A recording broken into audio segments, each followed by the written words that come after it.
Hello,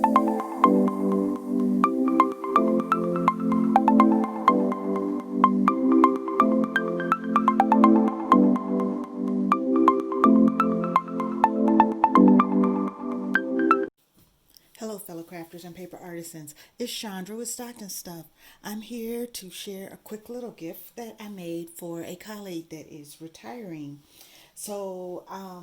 This colleague loves needlepoint. So, I had found this Jen Hatfield American Crafts paper that had all these little needlepoint designs on it, and I just bought one sheet because I figured I would figure out something to do with it, and I didn't want to have a lot in my stash because she's the only person I know that needlepoints. So there's the back. It's got this floral wooden print, but I didn't use that, but because I really did want the needlepoint. But I do have this much left, so it is an option to use that later. I also use I Love Christmas, the Lori Whitlock, the snowflake on the wood print.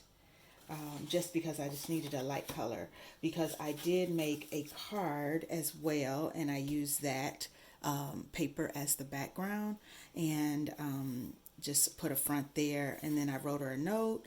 And this paper actually, with the gold circles, is from my paper pad that I hauled a few weeks ago at from Tuesday Morning that I loved, and it's from that same pad that I made the and I'm gilded. No, I can't remember. Yeah, I think it was the gilded gray. So anyway, this is a it's a piece of ephemera actually out of a pack that I think I got it Tuesday Morning.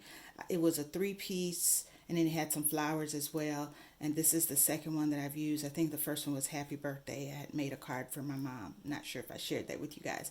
This design is a Posh Paper Lady design, and it is so simple to make. Now, it takes a little time because you need to let it cure overnight so that the paper is really in there. So basically, it's a journal with white.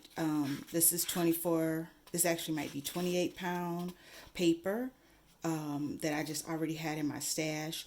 And I did the needlepoint as the liner. And it is made with 2 pieces of chipboard, so it is pretty hard. I don't buy chipboard, just to be honest with you. I collect it.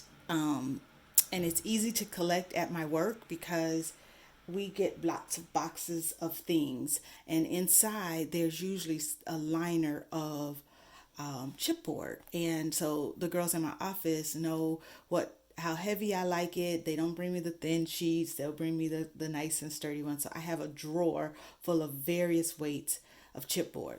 Also, another place that you can get chipboard, it is the back of legal pads. So whenever you finish a legal pad, it just take that backing and put it in your stash. I know a lot of people buy chipboard, but I just can't fathom doing that when it is all around me. So this is my little journal, and it's got lots of pages. And even though she's retiring, I thought she would always have a need for notes. And these pages stick pretty good, and they, once you let it cure, you can open it wide and do whatever you want to do with it, and you don't have to worry about it. There's no spine in it. There's no chipboard in the spine. I will link Posh Paper Lady's video tutorial for this down below. And then I also used a piece and made a bookmark, and I laminated it. And my laminating, I had been struggling with that. It turned out better, but I did 2 pieces of cardstock, one with the embroidery and one with the gilded circles here, so that it was sturdier and it didn't wrinkle in my laminator. And then I just used some various earth tone ribbons to make sure that I just made it cute. All right, so thanks for watching.